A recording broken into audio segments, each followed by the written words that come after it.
Hello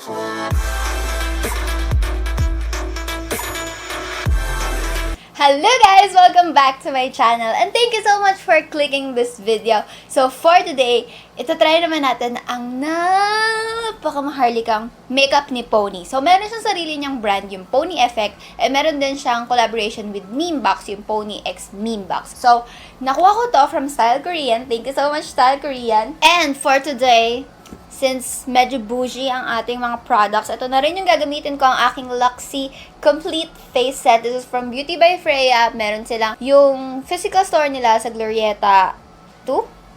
I think sa Glorieta 2, dun sa ground floor dun. So, ito ang gagamitin natin. Dahil medyo maharlika din to. So, tatry lang natin kung worth it ba itong si Pony. Kasi mahal niya, diba? Okay, let's start. So, start tayo dito sa primer niya, Pony Effect Ultimate Prep Primer. So, ito yung original version for oily skin. Kasi, oily ang atin niya. So, ayan yung itsura niya, mga bebe ko. Glowy, glowy. Uy, ala, nalaglag! Nalaglag. Mukha siyang pupu. Char.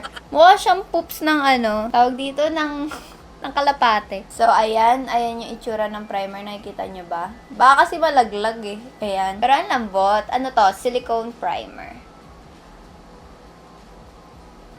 Let's start sa gitna. Kung saan marami tayong pores. Nag-brighten na agad yung face ko nung slight. So, medyo marami na rin to para sa price niya. Feeling ko naman kung kino-consider nyo tong bilhin, parang feeling ko worth it naman siya. Kasi yung konting kinuha ko na yon, nasakop na yung buong face ko. So, what more pa kaya yung nandyan sa loob? Tsaka, parang punong-puno siya ng product sa loob. Hindi siya yung, tawag dito, mahangin, ganon. Next one ay itong Pony Effect Cover Stay Cushion Foundation SPF 50. Ito yung darkest shade nila dun. Alam naman natin na mapuputi ang shade ng to ay in shade nude beige. So, medyo makapal yung box niya kasi pag binili mo, meron na siyang refill na kasama.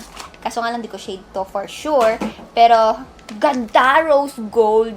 At dahil sure ako na hindi to magmamatch sa skin tone ko, mag-feeling na lang tayo na Koreana at mas maputi ang skin ko kaysa sa normal skin ko. Kaya na ganitong damit din ako, yung hanggang dito sa leeg ko, para hindi masyadong madami yung tatakpan natin. Pero, ayan, ganda, rose gold. Wow, ASMR. Oh, damn! Sobrang linaw. Kitang-kita ko ang aking mga pores. Okay. So, ayun nga, let's all pretend na ito talaga yung shade ko. Siyempre, sayang naman yung ginastos ko dito. Well, technically, parang PR to, so wala akong ginastos. So, wala akong ginastos siya. Ang itsura ko. Pero ang galing nga, isang ganun ko pa lang, nasakop niya na yung kalahati ng mukha ko. Mga espasol. Guys, oh my God. Lagyan ko na lang yung ears ko, konti lang, para medyo gray din yung undertone niya, no? Grabe, mga talaga akong mumu. Pero anyway, wag natin pansinin yung kulay. Pero hindi ko bet yung pinaka-way ng pag-set niya sa skin, ang patchy niya kasi. Tapos parang nagsisettle siya sa, ayun, nagbubuo-buo siya dito yung part ko. Dito. Nangihinayang na. In-expect ko kasi syempre, alam ko naman na hindi ko siya ka-shade. Pero alam mo yun, nag-expect ako sa formula niya na parang mas pipiliin ko pa yung BLK ko na foundation over this. So, next one. Wala siyang pangkilay. So, ito yung gagamitin natin. Yung Pony X Memebox na eyeshadow palette. Ayan ang packaging. Maharlika din. Magnet yung niya. Meron siyang name ng shades.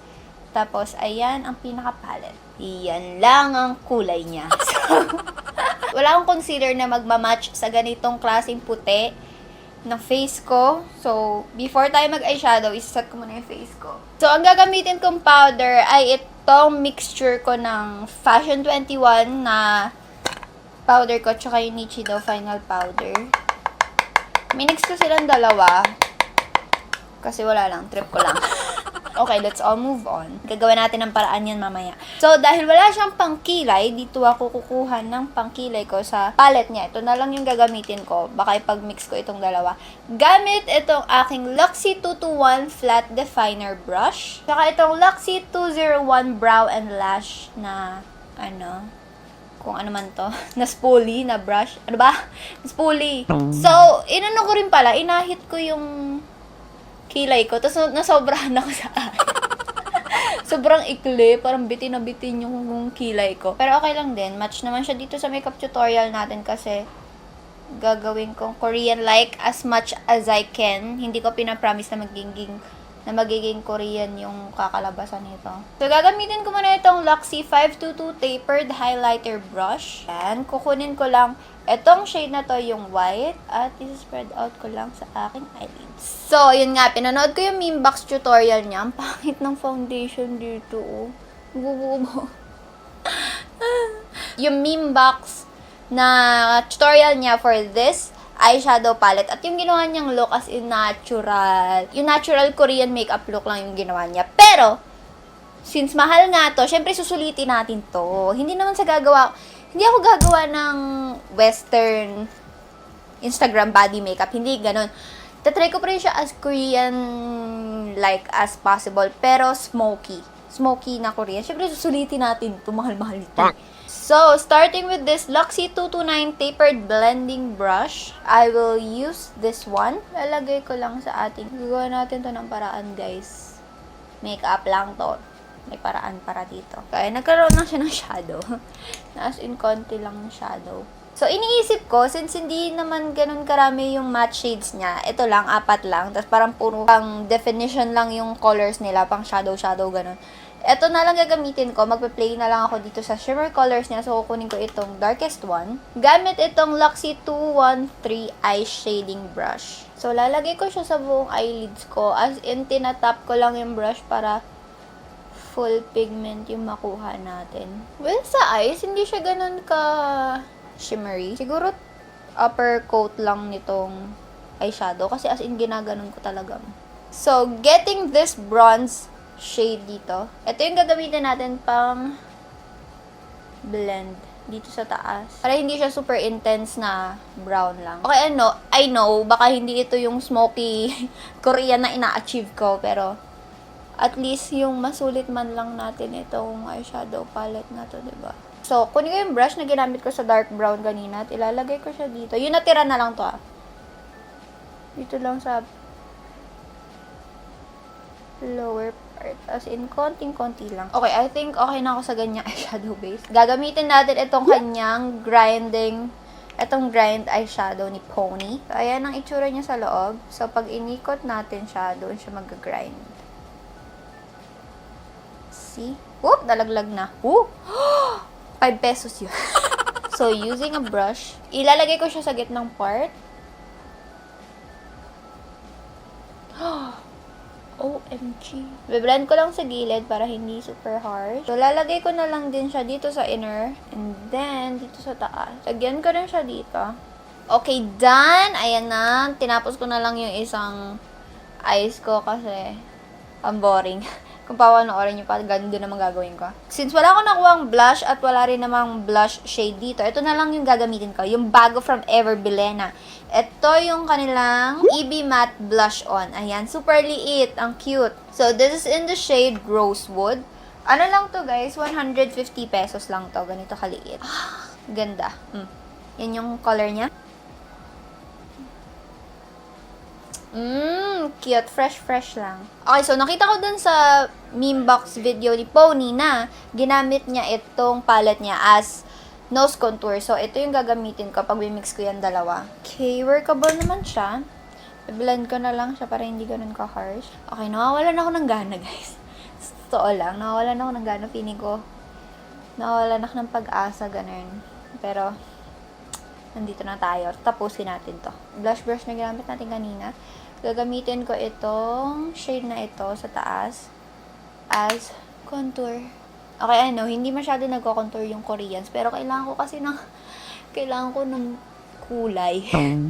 Kailangan ko ng kulay sa mukha ko. Okay, for the highlight, ito na lang gagamitin ko sa palette. Feeling ko mag-work itong dalawang ito. Okay.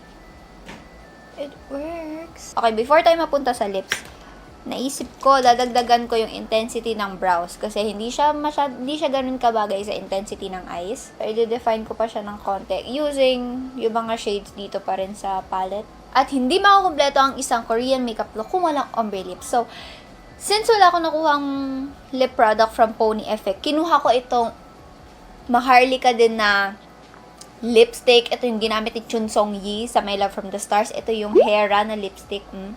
Tapos, kung bubuksan mo siya, syempre mukhang mamahalin. Ganyan siya karami. Feeling ko ang konti niya compared sa regular lipstick.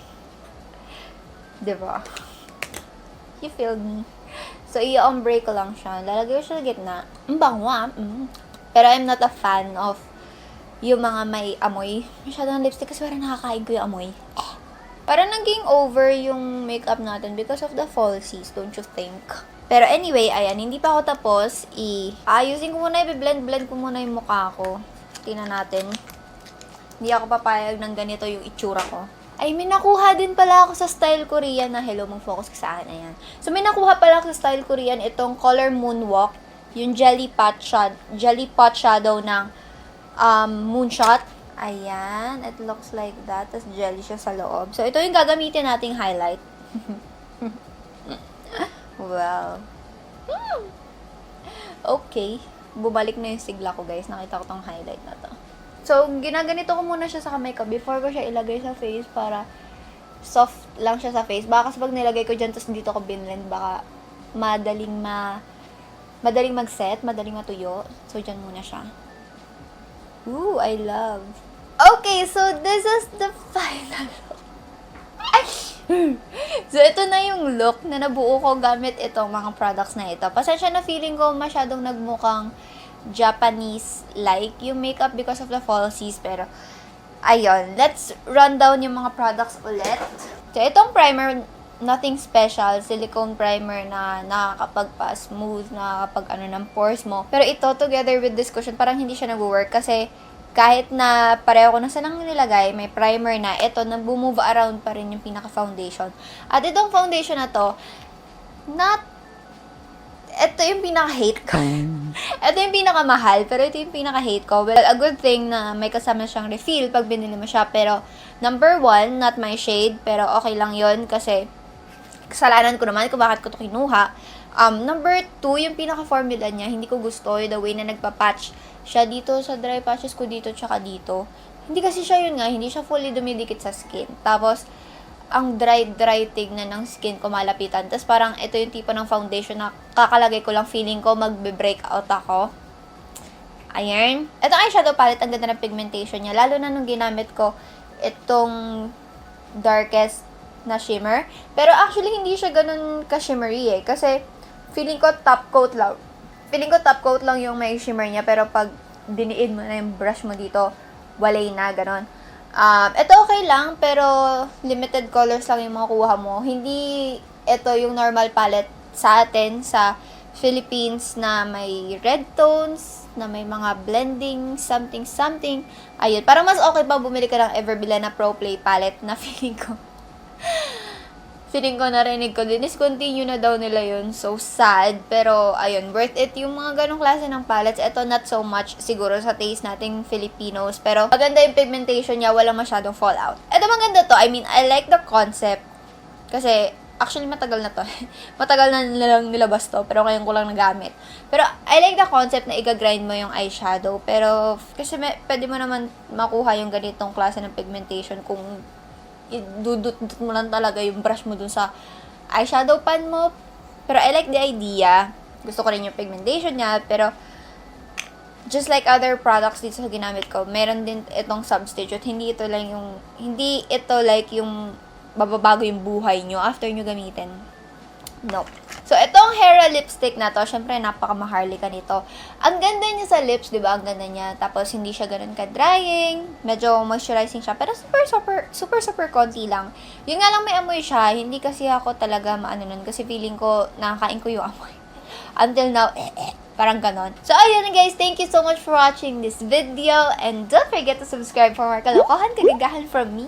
Like this video if you like it, comment anything sa comment section kung na-pull off ko ba yung look, kung nagawan ko ba siya ng paraan. I mean, for me, okay lang. Pero ayun, dumating talaga sa point na nawalan ako ng gana. Parang first time ever sa makeup life ko na mawawalan ako ng gana sa pagme-makeup, ganon. And yun lang guys, thank you so much for watching this video, and I will see you on my next one. Bye!